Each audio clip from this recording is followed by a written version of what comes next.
짧은 작은 삶 주 뜻대로 사는 것 이것이 나의 삶의 행복이라오.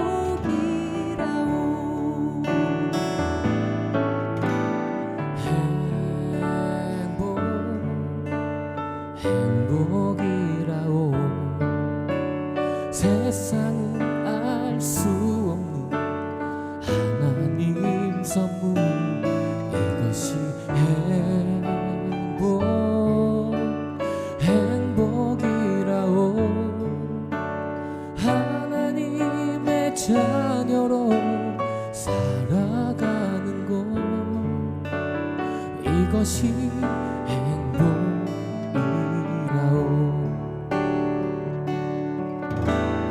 눈물 날 일 많지만 기도할 수 있는 것 억울한 일 많으나 주를 위해 참는 것 비록 짧은 작은 삶 주 뜻대로 사는 것 이것이 나의 삶의 행복이라오. 이것이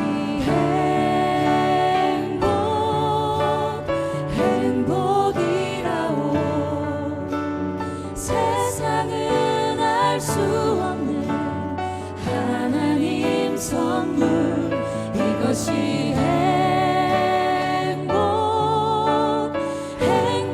행복이라오. 하나님의 자녀로 살아가는 것 이것이 행복이라오.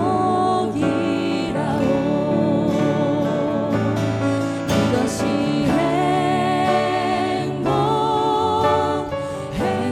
행복이라오. 세상은 알 수 없는 하나님 선물 이것이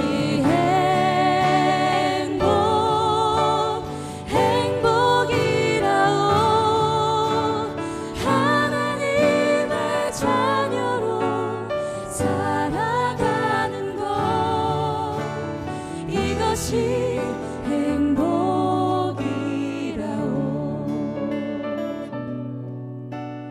이것이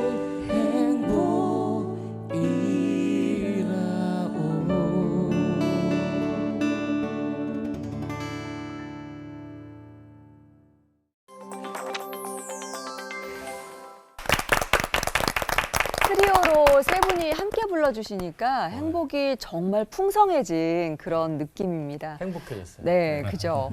오랜만에 나오신 김하은 자매님, 저희가 지난번에 나오셨을 때 정말 사목감이다. 아, 우리가 맞아요. 엄청 칭찬을 해서 연락을 굉장히 많이 받으셨대요. 아, 네. 그 정말 성경도 되겠네. 많이 읽고 큐티도 매일매일 하고 굉장히 성실해 보이는데 어떠세요? 매일 큐티도 하고 성경도 통독도 하고 그러면 너무 좋겠지만 의식적으로 이렇게 준비하지 않는 이상 시간을 정하지 않는 이상 쉽진 않은 것 맞아요. 같습니다. 그렇죠.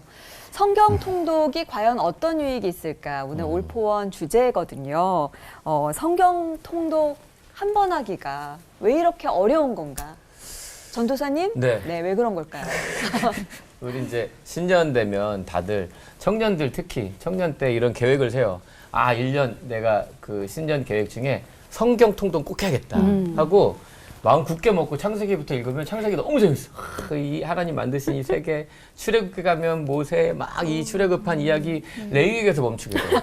레위기 딱 가면 1장, 2장, 3장 가다가 6장, 7장 가다가 성경을 며칠 못 읽다 보면 1년도 못 읽어. 그럼 그 다음 해에 또 다시 신명기로 창세기부터 하다가 안 되면 그 다음에는 마태복음부터 읽자 하고 마태복음부터 읽다가 멈추게 되거든요. 다 그런 거군요. 모든 사람이 다 똑같은 것 같아요. 네. 쉽지 않아요. 네. 네, 그래서 늘 시작은 창대한데 미미하게 이렇게 끝나곤 하잖아요. 그쵸. 맞아요. 네. 이 성경 통독 좀 쉽게 하는 방법이 없을까요?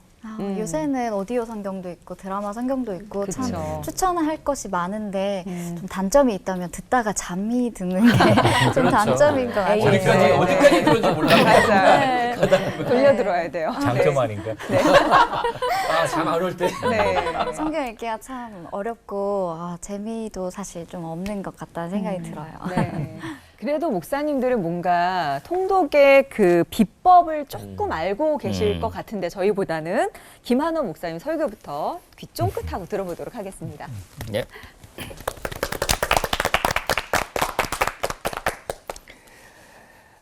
성경 통독 선택이 아니라 필수입니다라는 제목으로 말씀을 전하겠습니다.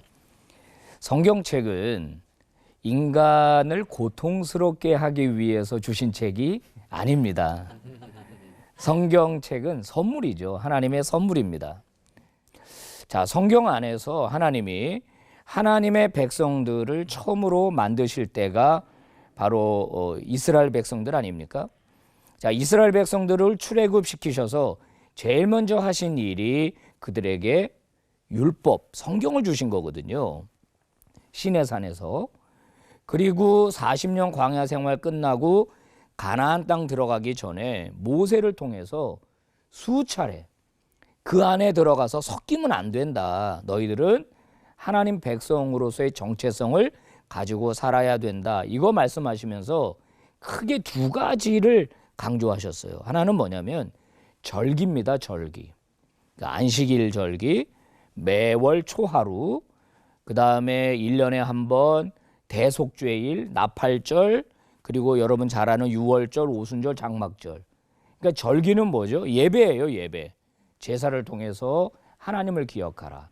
그리고 제가 늘 강조하는 것, 7년마다 정기적으로 백성들을 다 모아서 특히 장막절에, 초막절에 하나님의 말씀을 읽어줘라. 그래서 듣고 하나님 경외하기를 배우고 하나님 백성으로서의 정체성을 가지고 살도록 해라. 이렇게 명령하셨거든요. 절기와 성경 통독 이렇게 말해도 될 것 같아요. 하지만 성경 안에서 우리가 성경 통독의 흔적을 찾아보면 찾아보기가 어려워요. 모세 이후에 초막절을 지키면서 성경을 읽어줬다는 기록이 없어요. 사사시대 동안에도 하지 않았고 왕정시대에도 다윗도 하지 않았고 솔로몬도 하지 않았어요. 여호수아 시대 때 물론 이제 가나안 땅에 들어가서 유월절 절기를 지켰다는 게 하나 나오지만 그 이후로 이런 것들을 잘 성경에서 찾아보기가 이제 어려워진 거죠. 그래서 어떻게 됐나요? 요시야 왕 때, 유다 말기입니다. 남유다 말기. 율법책을 성전에서 처음 발견해서 가지고 와요. 그거 보고 제사장도 놀라고 왕도 놀라고 고관들도 다 놀라요. 본 적이 없어. 들은 적이 없어요. 그러니까 하나님을 어떻게 섬겨야 하는지도 모르고 하나님이 뭘 좋아하시는지도 모르고 뭘 싫어하시는지도 모르고 그래서 이스라엘 백성은 결국 동화되었고 우상을 섬겼고 그래서 하나님의 심판을 받아서 멸망해 버린 거 아닙니까?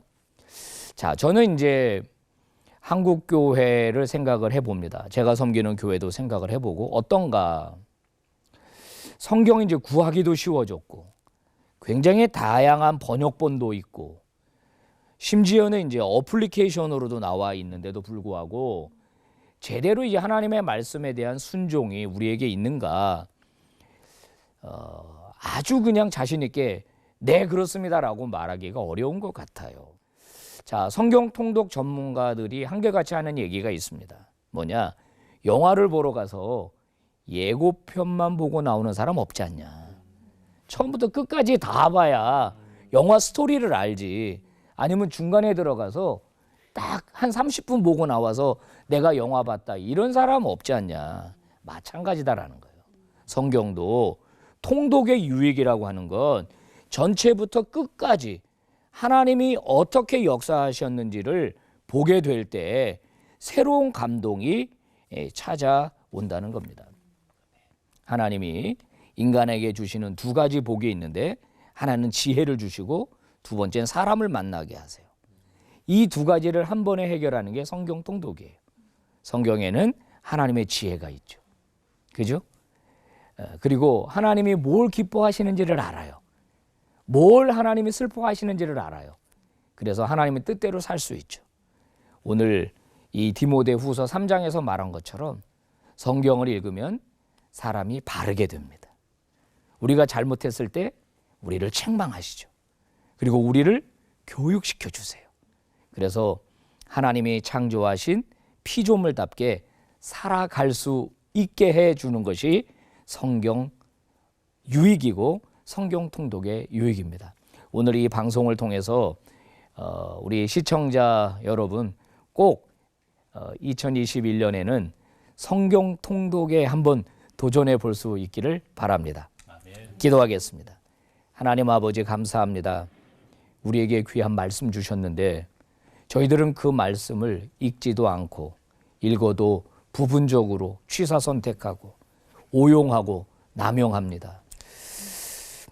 아버지, 새로운 성경에 대한 자세와 그리고 말씀을 통독하는 열정이 저희들 안에서 샘솟듯 일어나게 하여 주시옵소서. 시편 기자의 고백처럼 내가 하나님의 말씀을 향하여 헐떡이는 그 말씀을 배고픈 거지처럼 사모하며 그 말씀을 즐거워하는 저희들 모두가 되게 하여 주시옵소서. 예수 그리스도의 이름으로 기도 올리옵나이다. 아멘. 감사합니다. 평소에 성경을 잘 읽지 않던 사람이 오늘날 갑자기 나를 향하신 하나님의 뜻이 무엇일까 궁금해졌어요. 그래서 성경을 펴고 오늘 나를 향하신 하나님의 명령을 이제 찾아야겠다. 근데 창세기부터 요한계시록까지 66권 그 속에 하나님 말씀 나를 향하신 뜻을 알아낸다는 게 거의 불가능하니까 아무리 봐도 뭐 모르겠고 그래서 계획을 한번 세웠죠. 눈을 딱 감고 빡 돌리다가 눈을 팍 찍는 거 그게 내게 주신 주님의 명령이라고 생각해서 딱 찍었어요. 근데 첫 번째 나온 게 마태복음 27장 5절이었어요. 유다가 은을 성소에 던져놓고 물러가서 스스로 목매어 죽으며 우와 하나님이 나보고 목매어 죽으라 그러신 건 아니겠지. 그래서 두 번째로 다시 눈 감고 팍 돌리다가 딱 찍었어요. 근데 나왔던 게 누가복음 10장 37절이었어요. 예수께서 이르시되 가서 너도 이와 같이 하라. 명령은 아주 분명했어. 그런데 모든 게 3-4번이니까 한 번 더 하자. 딱 찍었어요. 요한복음 13장 27절 내가 하는 일을 속히 하라. 물론 지어낸 얘기겠죠만은 성경 구절을 그렇게 조각조각 내서 오늘의 나에 주시는 말씀으로 해석한다는 게 얼마나 위험스러운 일인지를 아주 긍정하게 보여준 이야기라고 말할 수 있습니다. 자, 왜 우리가 성경을 통독을 처음부터 끝까지 쭉 읽어가야 하나 이유를 몇 가지 한번 생각해 보죠. 첫째, 아까 영화도 처음부터 끝까지 봐야 되는 것처럼 사람 말 들을 때에도 처음 들을 때부터 끝까지 잘 들어야 되잖아요. 중간쯤 듣고는 잘라서 다 알았어 그러는 사람 치고 제대로 사람의 마음을 이해하는 사람 별로 없는 것 같더라고요. 성경을 읽어가다가 다 알았어 이제 뜻 그리고 덮어놓으면 정말 하나님의 우리를 향하신 뜻을 알 수 있을까? 얼마나 많은 오해들을 할 수 있을까? 그런 생각들을 많이 하죠. 여기서 조금 읽고 저기서 조금 읽고 끝에 조금 읽고 하나님의 경륜을 나 알았다. 그럼 정신 나간 사람이에요. 처음부터 끝까지 인내심을 가지고 소리를 내서 소리 낸다는 게 굉장히 중요해요. 또박또박 끝까지 읽어가봐라 하는 것. 두 번째 통독을 해야 할 이유가 있어요. 성경은 하나님이 우리에게 보내주신 사랑의 편지이기 때문에 그래요. 연애 편지 받아봤어요? 많이 썼죠. 나하고 똑같네. 내가 편지 10통을 보내면 한 통을 와나. 그래서 고등학교 선생할 때 와, 그게 얼마나 귀중한 거예요. 그래서 여기다 넣어놓고 쉬는 시간에만 받겠어요? 곁하게다 쫙 써놓고 필기해. 그리고 뒤쪽에 가갖고 한 달을 그걸 가지고 다니니까 봉투가 다 날근날근하게 다 그랬지. 연애 편지를 한번 슉 훑어보고 알았다 그러고 시중에 넣는 사람이 있어요? 절대로 없어요. 읽는데 뭔 뜻인지 몰라. 말이 알쏭달쏭해. 그 잊어버려요? 아니요. 그거 이틀이 걸리든 3일이 걸리든 이 여자가 무슨 말을 이렇게 했을까 그거 찾아내지 않아요. 헤어지자는 건지 만나자는 건지 알아야 되는 건데 그죠? 네. 하나님의 말씀도 마찬가지죠. 정말 하나님이 나를 사랑하시기 때문에 보낸 편지라면 그렇게 알아가는 거죠. 찾아가는 거예요. 이해 안 되는 말씀도 3번, 4번 다시 반복해서 읽고 정말 이해가 안 되는 거는 나중에 할 수 없이 만나가지고 무슨 뜻이냐 물어보는 거 아니에요. 하나님 이게 뭔 뜻이에요? 물어보면서 천국 가서 물어볼 수 있잖아요.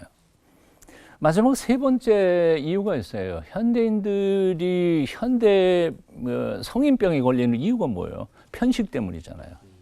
예? 자기 먹고 싶은 것만 먹고 먹기 싫은 건 안 먹으니까 이게 성인병 걸리는 거죠. 똑같은 영적 성인병이 우리 크리스찬들에게 있었던 거죠. 아까 목사님 말씀하셨던 것처럼 자기 좋아하는 성경 구절만 읽어요. 그리고 자기가 마음에 안 드는 거는 아예 일부러 그냥 거부해요. 그렇게 신앙생활 하다가 보니까 자기 딴에는 아주 신앙생활 잘한다고 생각하지만 마지막 심판대 앞에서 어떤 일이 벌어질까요? 예수님께서 미리 말씀하셨죠. 그날에 많은 사람이 나더러 이르되 주여 주여 우리가 주의 이름으로 선지자 노릇을 하며 주의 이름으로 귀신을 쫓아내며 주의 이름으로 많은 권능을 행하지 아니하였나이까. 주의 이름으로 엄청난 일들을 다 했어요. 그런데 심판자가 뭐라고 말하는 거 아니? 그때 내가 그들에게 밝히 말하다. 내가 너희를 도무지 알지 못하니. 난 본 적도 없어 너 같은 놈. 불법을 행하는 자들아 내게서 떠나가라 하리라. 와, 이것처럼 황당한 일은 없을 거라고 생각해요. 요즘에도 마찬가지라고 해요. 목사 중에도요. 그리고 중직자들 중에서도요. 자기 나름대로 정말 하나님의 영광을 위해서 멋지게 살았고 주의 이름으로 엄청난 일들을 많이 했다 할지라도 마지막 심판대 앞에서 불법을 행하는 자들아 라고 들을 사람이 많이 있다는 거죠. 참 두렵고 떨리는 말씀이 아닐 수 없어요. 저는 이렇게 팁을 좀 드리고 싶어요. 성경을 묵독하지 마세요. 소리를 내서 읽으세요. 시는 시로 읽고 산문은 산문으로 읽고 교훈하는 것은 교훈하는 것처럼 설교체로 읽고 억양과 느낌과 그것을 가슴으로 받아들이면서 읽어갈 때 재미있을 거예요.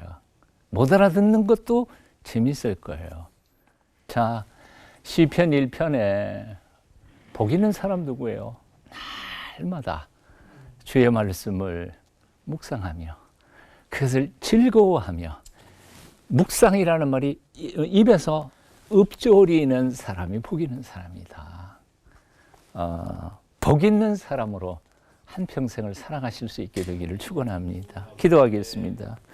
말씀으로 천지를 지으신 하나님, 그 말씀의 놀라운 세계에 한 귀퉁이만 돌지 않게 하여 주시고 성령님의 인도하심을 따라 그 모험에 찬란한 말씀의 세계를 여행할 수 있는 저희가 되도록 은혜 베풀어 주시옵소서. 예수님의 이름으로 기도하옵나이다. 아멘. 아멘.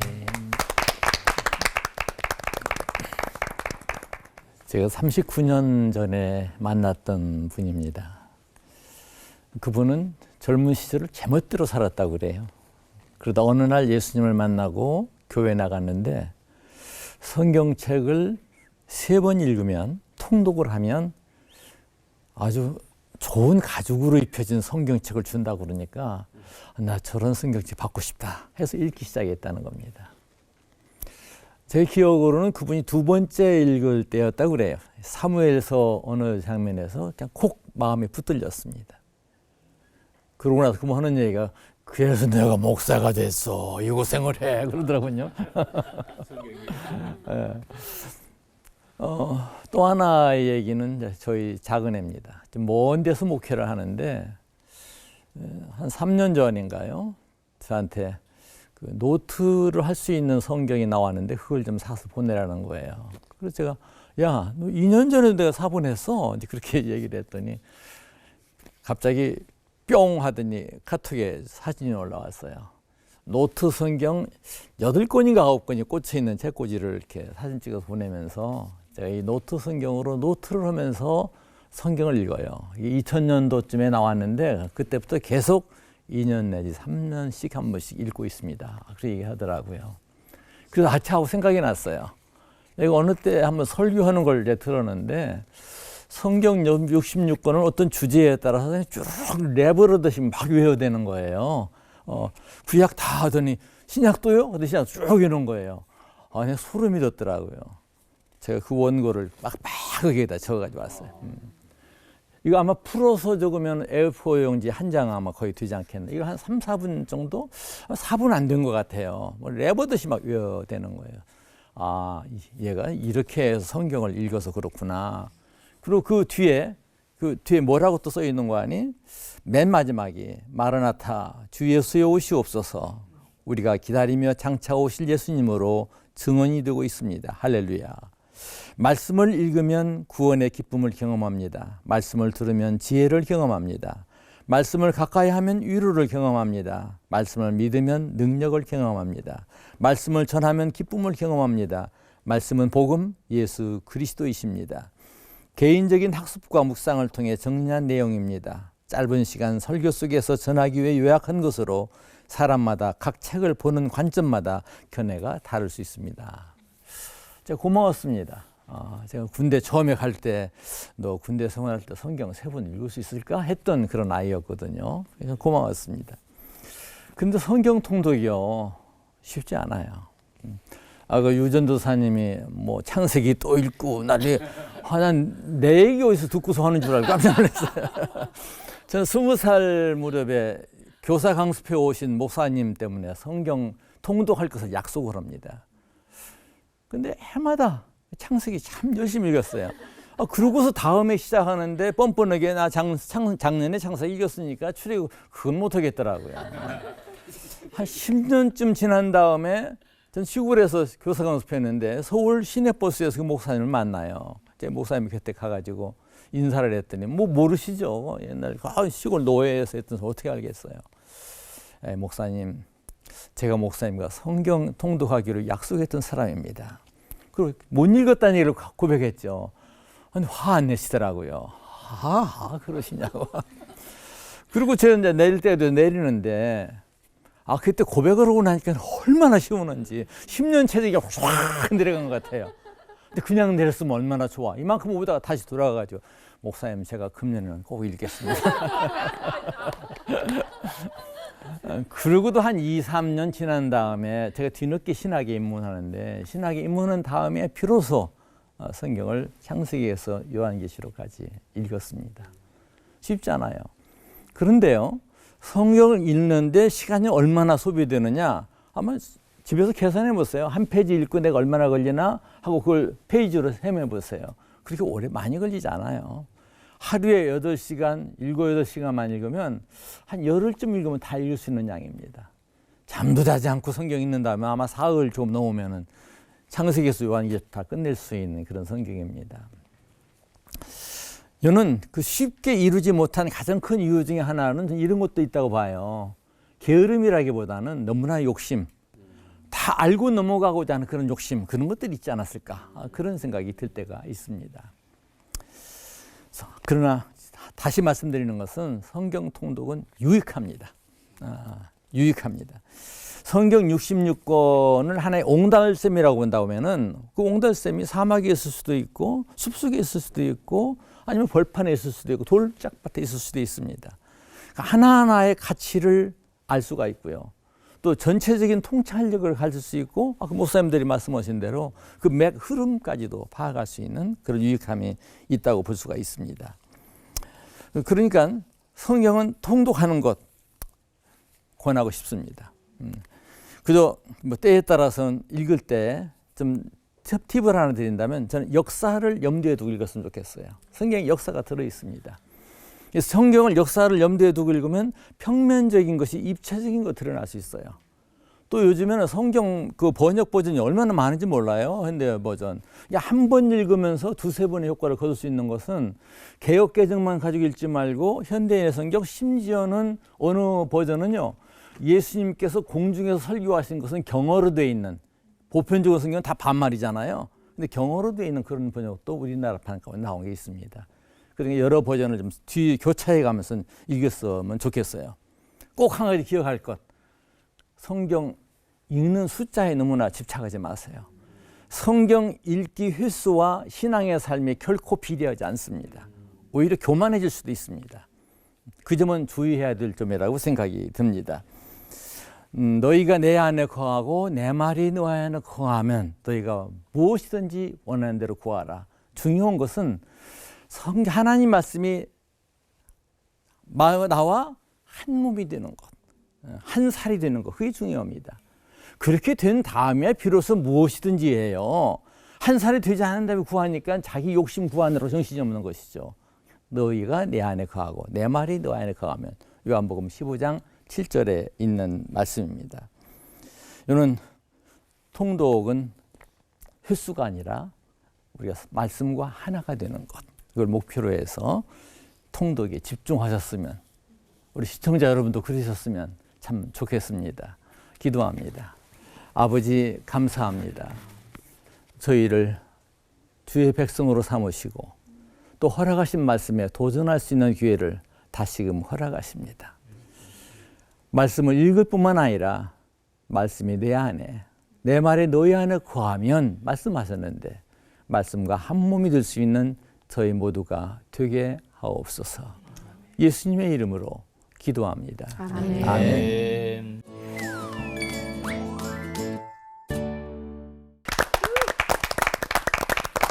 성경 통독이 이렇게 유익한 거였구나. 새삼스럽게 깨닫는 분들도 계실 것 같은데요. 목사님들도 어려우셨다니까 뭔가 이렇게 약간 위안이 되는 것 같기도 하고 그렇습니다. 성경 통독에 대해서 고민이 있었던 분들, 오늘 이 세 분 목사님께 통독에 관한 모든 것을 좀 다 여쭤봤으면 좋겠어요. 저 개인적으로 좀 궁금한 게 있어요. 목사님들은 목회하실 때 성도님들한테 성경 통독을 몇 번을 해라, 뭐 이런 식으로 혹시 이렇게 권하시나요? 그게 사실 하나님 명령은 몇 번은 아니지만. 아니지만 통독을 권하죠. 아, 아까 말씀하셨던 것처럼 숫자 자꾸 채워가면 조금 안 돼요. 아, 저는 이제 1년에 일독은 하자. 아, 자기 나이 수만큼은 읽어야 된다. 한 번 했다고 끝이 아니다. 내년에 올해도 세시네. 내년에도 일독하고. 그리고 이제 그 새벽 예배 중에 저희는 일주일에 그 두 날을 그 통독하는 날로 잡아서 거기만 쭉 참석을 해도 뭐 1년 안은 아니지만은 한 2년 반 정도면은 성경을 일독할 수 있도록 이제 돕죠. 혼자 읽기. 저는 한 30여 년간 목회했는데요. 네. 그렇게 적극적이지 못했어요. 통독 프로그램을 해본 거 딱 한 번. 그리고 제 나름으로는 사람마다 좀 다르다. 처방이 달라야 된다. 그런 개념을 좀 가지고 있고. 다만 이제 통독과 좀 다른 개념일 수도 있어요. 성경 읽기, 큐티집 나누는 거. 이건 끊임없이 해왔죠. 그것도 어느 면에서 창세기에서 요한계시록 쭉 하는 것은 아니지만 그 성경 전체를 다루도록 되어 있어요. 한 4년, 한 6년 정도 계속 같은 책을 보면 성경 한 번 다 읽도록 되어 있는 거니까. 균형 근데 있게 읽을 수 있겠네요. 그렇죠. 이제 네. 그런 면에서 아까 목사님 시편 1편 인용한 대로 이 말씀 속에 있는 삶, 그런 정도는 매번 해왔습니다. 네. 목사님 그 성도님들은 다 성인병 안 걸리게 잘 이렇게 편식 안 하게. 편식 안 하게. 네. 그렇죠? 네. 네. 그러면 왜 성경 전체를 꼭 통독을 해야 하나 의문이 들 때가 좀 있거든요. 좀 부분 읽으면 안 되는지, 또 이렇게 한번 읽다가 오늘 좀 더 읽기 힘든데 하고 이제 그만 하면 안 되는 건지 궁금하기도 해요. 큰일 나지 그러면. 그건 아니고요. 그 통독할 때 유익이 따로 있는 것 같아요. 그러니까 이제 무슨 왜 장편 드라마 몰아보기 있죠. 네. 정주행할 때 있잖아요. 그냥 한 편 보고 일주일에 또 한 편 보고가 아니라 한 번에 10몇 편 몰아보기. 그때 관객도 느낌은 대화. 또 좀 다르잖아요. 밤새면서. 밤새 보죠. 밤새면서 밤새 그런 보죠. 거 그런 느낌적 느낌 그 안에 새로운 게 보여요. 새로운 게 보여. 되게 찔려요. 저 지금 제 아내가 나온 드라마 정주행 하고 있는데 엄청 찔려요 지금. 네. 본질은 사랑인 거죠. 아내가 나오는 맞아요. 거는 밤새면서도 보면서. 맞습니다. 보면서. 연애 편지 아까 말씀할 때 엄청 저희 찔렸거든요. 네. 그래서 뭐 그 프로그램을 하진 않았지만 네. 가능하면 통독을 몇 년 만에 한 번씩 좀 해라. 예를 들어서 이 예가 될지 모르겠습니다만은 며칠 전에 설악산에 조란당한 사람이 있었다고 그래요. 근데 4일 만에 구조가 됐대요. 근데 그 사람이 그 한 골짜기에만 머물러 있지 않고 이 설악산 전체를 보는 눈이 있었다면 사흘까지 걸리지 않지 않았을까. 그러니까 부분적으로 성경 볼 수 있지만 전체를 한번 조망해 볼 필요는 몇 년에 한 번쯤은 좀 힘들어도 해야지 된다. 레이그 어렵다고 하는데 정말 어려운 거는요. 역대상이에요. 역대상에 보면은 거의 절반이 그냥 이름으로만 쭉 연결되어 있거든요. 아담부터. 족보들이 좀. 네. 욕기도 그냥 비슷비슷한 말씀 이어지는. 성경 전체를 읽으려면 85시간이면 됩니다. 85시간이면 성경 전체 읽을 수 있어요. 그 다음에 이제 15분 내로 다 읽을 수 있는 성경이 10권이나 돼요. 그러니까 이제 되게 막 힘들다 그러지. 근데 그렇게 힘들지 않아요. 금방 목사님 말씀하셨던 것처럼 등산의 비유를 하는 것이 좋을 것 같아요.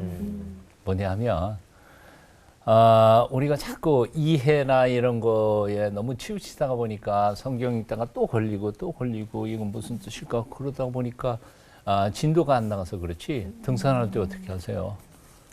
그냥 가는 거죠. 쭉 올라가잖아요. 한 번 올라갔다가 내려온 동안에 저 골짜기에 무슨 이끼 낀 바위 이런 거 보잖아요. 근데 한 번 가고 두 번 가고 세 번 가고 그렇게 가다가 보면 전에 안 보이던 것들이 보이기 시작한단 말이에요. 그래서 한 10번만 오르락 내리락 하면 단풍이고 이런 것들이 아주 한 번 올라가는 사람은 전혀 볼 수 없는 맞아요. 비밀스러운 아름다운 것들을 발견할 수 있으니까 통독은 얼마나 중요한지 모르죠. 좋은 말씀이에요. 저도 야생화 목회하면서 야생화를 지역에 계속 소개를 했거든요. 그러니까 너무도 이 꽃이 이쁜 거예요. 이 청년들이 우리도 야생화 전시회를 한번 동네에 사겠습니다. 하고서는 얘들은 먼저 그냥 용산 가서 카메라 먼저 이런 걸 사가지고 오더라고요. 산에 올라갔다 오더니 목사님 산에 올라가니까 꽃이 없어요. 그러는 거예요. 보는 눈이 없는 거죠. 네, 그래서 야 발밑을 봐, 발밑을. 내가 보는 꽃말이 그 꽃 크기가 얼마고 성냥골마다 적어. 발밑을 봐. 그랬더니 그 다음에는 목사님 너무 많아요. 네. 저는 그 CBS 아나운서들이 성경 통독을 한번 저희가 한번 녹음을 해보자 그래가지고 읽은 적이 있었는데 그래서 처음부터 끝까지 제가 이제 감수를 받기 때문에 읽긴 읽었거든요. 근데 기억에 남는 게 없어요. 그래서 오늘 얘기를 들으면서 다시 한번 해야 되겠다. 등산하고 훅한 거죠 그냥. 그러니까 아까 숙제나 네. 시험 그런 공부는 걸로 안 남는 게 되죠. 없어. 네, 그런 것 같아요. 그러니까 그림도 왜 아는 만큼 보인다고 하는 것처럼 성경 맞아요. 통독도 정말 노하우가 좀 있어야 될 텐데 처음 도전하시는 분들 참 힘들어하시거든요. 그 통독의 경험이 없으신 분들을 위해서 좀 길잡이가 필요할 것 같습니다. 네. 오늘 좀 자매 같은 두 분이 나란히 앉아 계신데 준비하셨죠? 네, 하나님의 은혜를 마주보기 위해 준비했습니다. 성경 통독의 지름길을 알기 위한 질문 타임. 아유, 부끄러워. 부끄러워. 네. 괜찮아 네. 네. 있으니까. 먼저 구약의 예언서나 레위기 같은 경우 읽기가 참 힘들잖아요, 임종수 목사님. 그리고 이 배경이 아무래도 고대 역사인데 이 역사 공부를 꼭 해가면서 읽어야 좋을지 그것도 궁금하고요.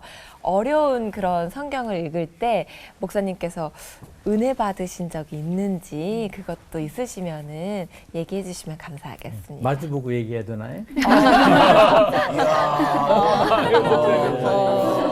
라임을 맞추. 역사 속에 성경 속에 역사가 들어 있습니다. 특히 이제 아까 고대 역사 말씀했는데 구약에 고대 역사가 들어 있죠. 그리고 참으로 다행스러운 것은 우리 구약책이 어쩌면 서술적이에요, 역사. 특히 이제 그 위에 이제 예언은 있습니다. 아까 역대상을 말씀했습니다만 역대상 같은 데서는 아담부터 이제 이름이 쭉 나오기 시작하죠. 또 시편은 상당히 폭이 넓습니다. 멀리는 모세 때부터 후에 에스라까지라고 얘기를 하고 있죠. 예언서도 가능하면 그 이제 11개의 상하 또 역대상하 거기에 붙여가지고 시대에 넣어서 보면 이해가 좀 도움이 될 것 같이 생각이 듭니다. 뭐 쉽게 말해서 예언서 전체에 보면은 그 예언서는 역사 순으로 되어 있질 않아요. 어쩌면 책의 부피 순으로 되어 있는데 포로기 바벨론 포로기 때가 에스겔, 다니엘 그리고 그 이후에는 학계, 스가랴, 말라기 그 앞에는 전부 다 이제 그 앞세대 포로 이전 세대인데 그 역사를 염두에 두고 읽으면 평면적인 성경이 약간 입체화돼서 느껴지는 그런 이점이 있습니다. 신약 성경인 경우에는 막 일반적으로 모르는 신구약 중간사를 알아야 되는데 그거보다는 단순하게 짧게 그냥 헤롯의 왕가 정도, 로마사 정도 조금 개념적인 거 알면 그렇게 어려움은 없습니다. 예를 든다면은 혹시 마주 씨 애굽이 교과서에서 뭐라고 나온지 아시나요? 교과서예요? 네, 학교 교과. 애굽이 다시 뭐라고 부르죠? 일반 세계사. 일반 세계사에서. 이집트인가? 이집트. 이집트요. 예, 그럼요. 맞아요. 바사는? 예? 바사. 사사. 모르겠어요. 봐서. 세대. 모르겠네. 페르시아. 놀라요. 페르시아예요. 그러니까 우리가 능히 잘 아는 이집트, 페르시아. 교과서에는 잠깐 영어화되어 표현되어 있기 때문에 그렇게 나와 있어요. 원래 원어는 그게 바사가 가까울 수도 있습니다. 성경에. 가이사가 누군지 아세요? 세계사에서 가이사. 가이사 왕이 나오죠. 가이사. 대부분 다 할 만한 일이에요. 그 역사를 그동안에 외면하고 읽었다는 얘기예요. 시저, 패자 그렇게 나오죠. 시저, 로마의 시저 왕 모르는 사람 없잖아요. 그런 점에서 우리가 역사의 배경을 조금 알고 읽으면 성경이 평면적으로 보던 거가 입체화된다. 이런 표현 쓸 수 있을 것 같아요. 또 한 가지 질문 읽다가 은혜가 얘기가 길어져서 못하겠는데 예를 들어서 레위기 어렵다고 그러죠. 네. 레위기는 한마디만 표현한다면 성경 전체의 요절이다. 이렇게 볼 수 있는 말씀이다. 그만큼 소중한 말씀이다. 내가 거룩하니 너희도 거룩해라. 그리고 나는 너의 하나님이다. 너는 나의 백성이다. 성경 전체의 요절이라고 볼 수 있는 말씀인데 레위기도 조금 이렇게 팁을 가지고 읽으면 확 눈에 들어와요. 굉장히 재미있고요. 고기를 좀 보태면 목사님 말씀에 레위기가 어려운 이유는 크게 두 가지 때문이에요. 하나는 뭐냐면 성막 있죠, 성막. 그 그림을 먼저 봐요.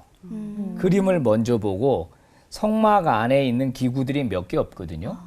들어가자마자 마당에 있는 거가 이제 번제단이고 들어가면 물두멍이고 그다음에 이제 성소 안에 들어가면 왼쪽에 촛대가 있단 말이에요. 오른쪽에는 떡상이고 앞에는 분향단이에요. 들어가면 지성소 안에 이제 법궤가 있어요. 이거를 먼저 그림으로 봐. 그리고 성경을 읽으면 이게 그 성경에 그 뭐 연하여 연꽃잎이 있고 매척이요 이렇게 되니까 잘 안 들어오는데 이게 분향단이구나. 그리고 그림을 먼저 생각하면 이해하기가 쉬워. 레위기는 그러면 빨리 읽을 수 있어요. 한마디만 말씀드리면 레위기를 난 전체를 하나님의 사랑 이렇게 표현해요. 그렇죠. 예. 사랑. 그러니까 하나님께 나아가는 방법이 제사예요. 그리고 그 제사에서 매개자 역할을 하는 게 제사장인데 그 제사장은 오늘 우리에게도 그런 사명을 부여한 것으로 보시면 되는 거고요. 그렇게 해서 나아가서 이루어지는 결과는 거룩한 백성이 되는 거고 그 거룩함을 유지하기 위해서 하나님께서 택하신 방법이 절기라는 사이클이에요. 잊지 말아요. 사람 자꾸 잃어버리거든요. 그런 개념에서 보면은 레위기가 한눈에 확 들어오는 하나하나가 너무도 재미있는 그렇게 볼 수 있는 굉장히 중요한 그런 은혜가 책이에요. 있습니다. 그 제사 5가지 제사의 방법과 이런 것들을 이렇게 도표화해서 읽으면 훨씬 더 네네. 이해가 쉽고요. 금방 장막과 연계해서 읽으면 레위기도 엄청 재미있는 책이죠.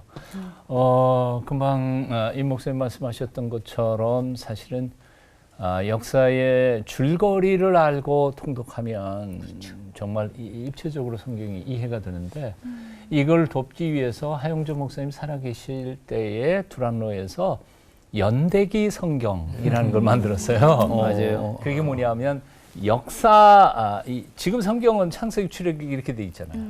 하지만 연대적으로 고대부터 지금까지 역사의 순서대로 성경을 재배치했어요.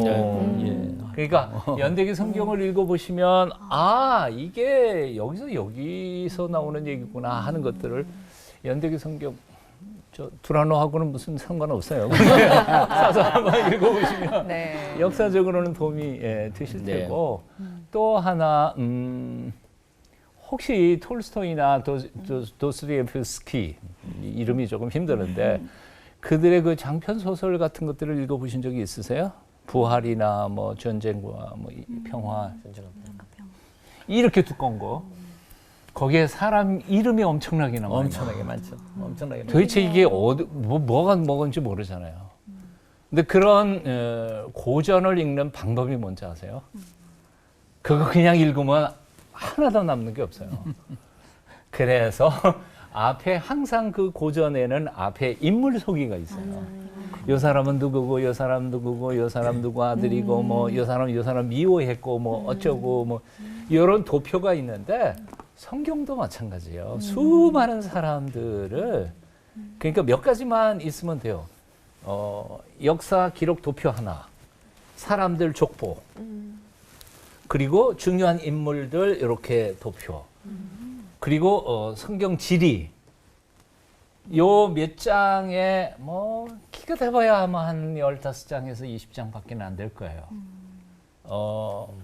역사, 배경사 이거 공부하다가 보면 성경 못 읽으니까 네. 이렇게 중요한 몇 가지 도표들만 딱 카피해가지고 성경책에 끼워놓고 필요할 때마다 이렇게 보시면 훨씬 더 읽기 쉬워지실 거라고 생각이 들어요. 그게 성경을 이렇게 많이 읽으신 분들 그리고 항상 곁에 두고 말씀을 이렇게 삶에 적용하시는 분들 보면 뭐가 달라도 조금 다른 것 같아요. 그래서 목사님들 이렇게 항상 이렇게 뵈면 그래 좀 다르다 이런 느낌이 좀 드는데 항상 그걸 좀 느끼게 되거든요. 네, 그래서 목사님들께 궁금한 점이요.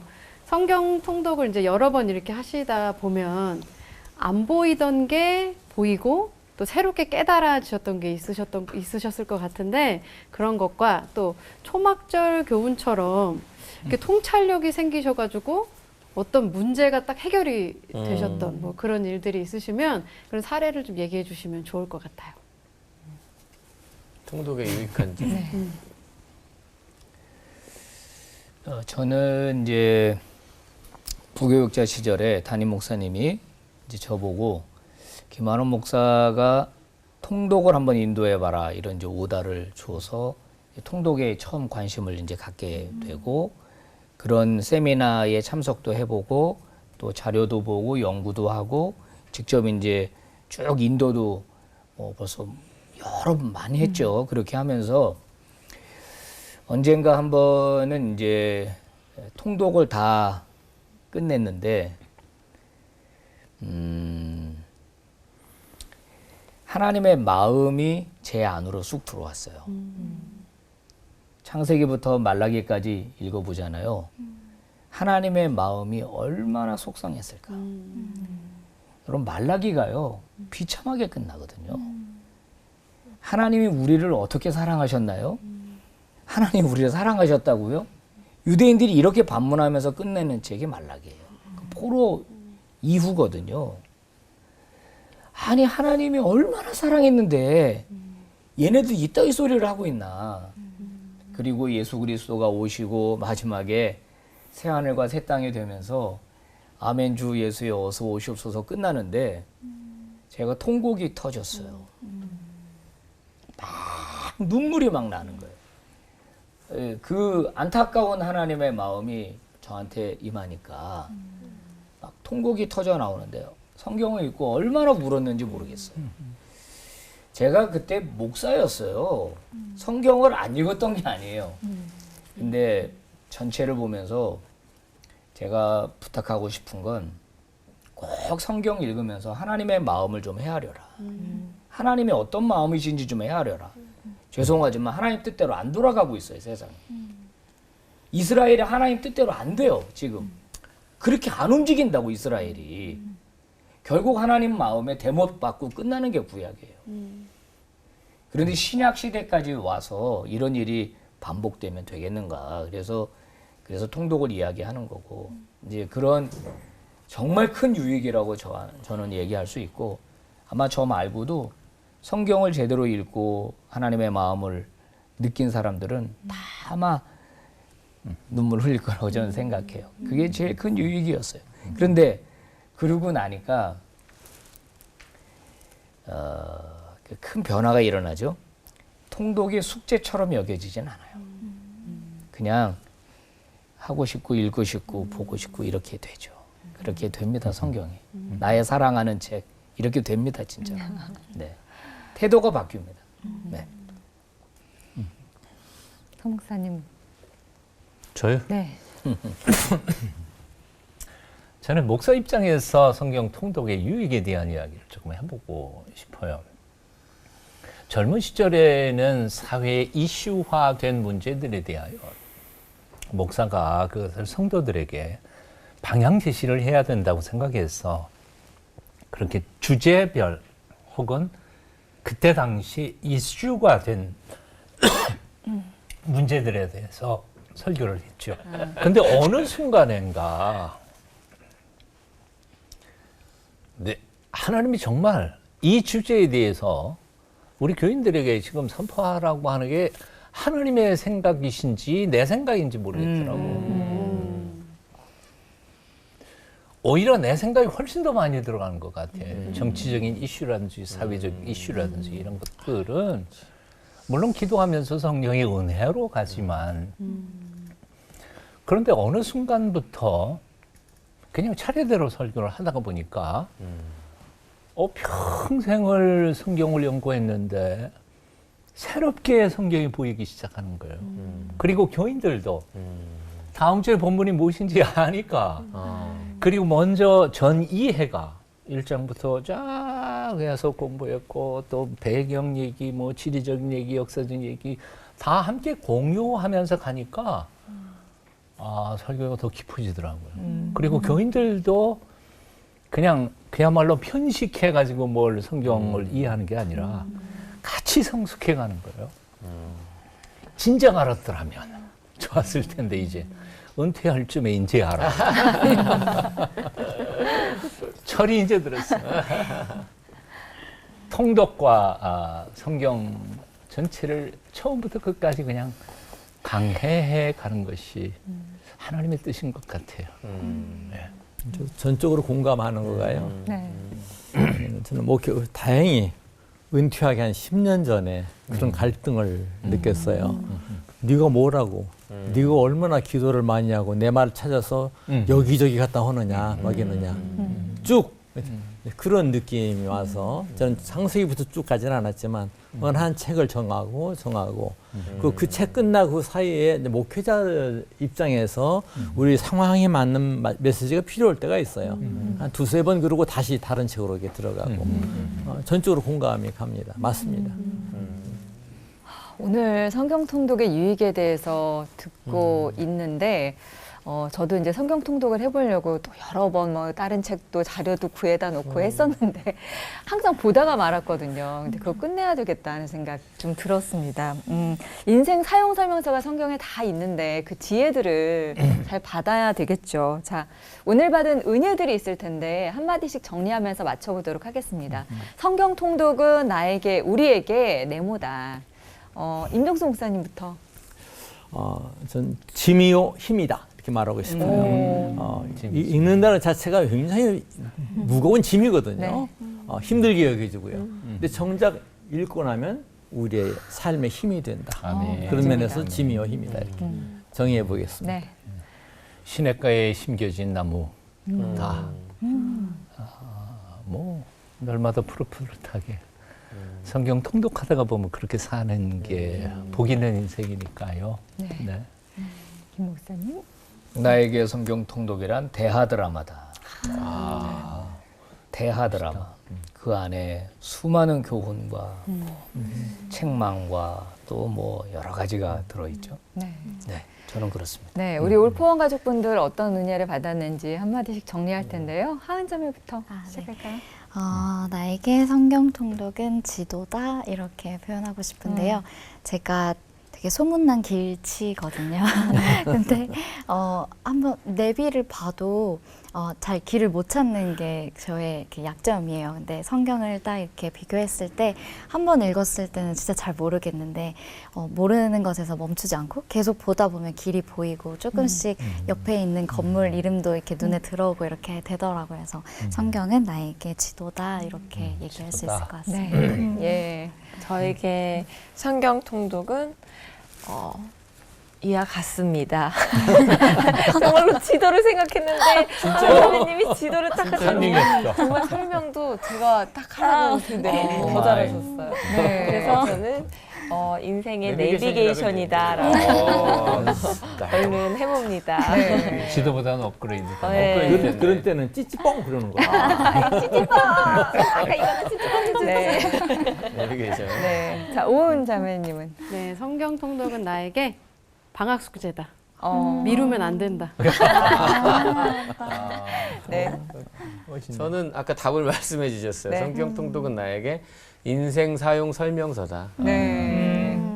문제에서 딱 답을 네. 예, 찾으셨습니다. 자, 오늘 끝인사는 우선 우리 일독부터 다시 좀 잘 해내겠다는 다짐을 모아서 외쳐보도록 하죠. 네. 모아서 보고 또 보고 싶게 만드는 성경 통독으로 하나 되는 시간 올포원